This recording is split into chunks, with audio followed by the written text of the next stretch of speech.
सुप्रभात श्रोता बंधु आजिर प्रसंग आपणक दुनिया को प्रभावित करंतु आमेन।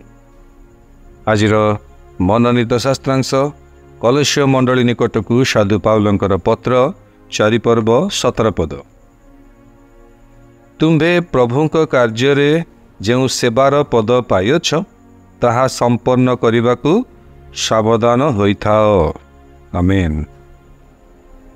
मोर प्रिय श्रोता बंधु आपण ईश्वर का गौरव पाई जन्म होई अछंती। आपण एक असाधारण जीवन बंचिबा पाई सृष्टि होई अछंती। हालेलुया। जहाँ ईश्वर को प्रसन्न करे एवं आपण सुसमाचार माध्यम रे एही जगत रे एक परिवर्तन आणंतु, कारण यह समग्र विश्व रे सबुठारु गुरुत्वपूर्ण एवं प्रभावशाली वार्ता अटे। आमेन। हालेलुया। रोमियो मंडली निकट को साधु पाउल लिखती 8 पर्व 19 पदरे जेणु सृष्टिर एकांत आकांक्षा ईश्वर संतान मानकर प्रकाश निमंते अपेक्षा करुअछि। आमेन। माथ्यू लिखित सुसमाचार 5 पर्व 16 पदरे प्रभु जीशु कहले, सही प्रकारे तुम मानकर आलोक लोकंक साक्षात प्रकाश पाऊ, जेपरी सेमाने तुम मानकर सत्कर्म देखि तुम मानकर स्वर्गस्थ पितांकर महिमा कीर्तन करिवे। आमेन।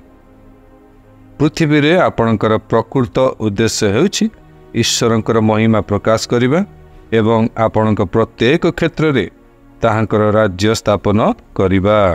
आमेन।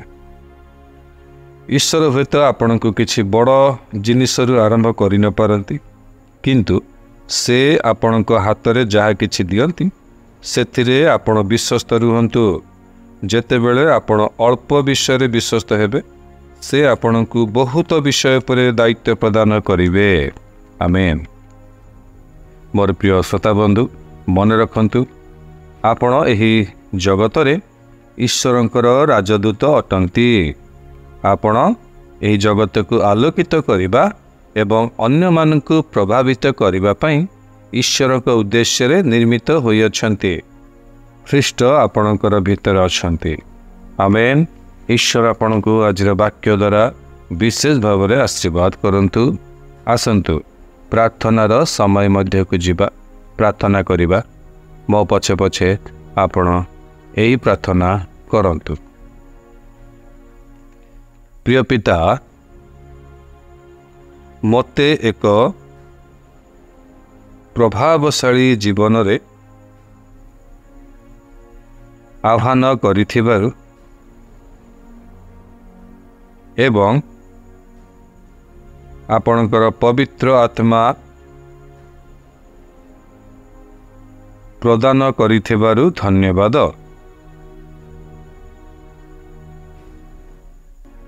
आपणकर आत्मा द्वारा मोर समग्र जीवन आपणकर उद्देश्य सफल करने निमंते व्यवहार करंतु। जीशु को नाम रे आमेन। अतिरिक्त अध्ययन निमंते आपण पाठ करंतु प्रेरित पुस्तक 26 पर्व 16 पद एवं एफिसिय मंडली निकट को साधु पाउलंकर पत्र 2 पर्व 10 पद। ईश्वर आपण को आज दिन में विशेष भाव में आशीर्वाद करने सहित आजिर वाक्य आपण को दुनिया को प्रभावित करने निमंते प्रभु आपण को साहाय्य उपकार एवं अनुग्रह प्रदान करंतु। आमेन।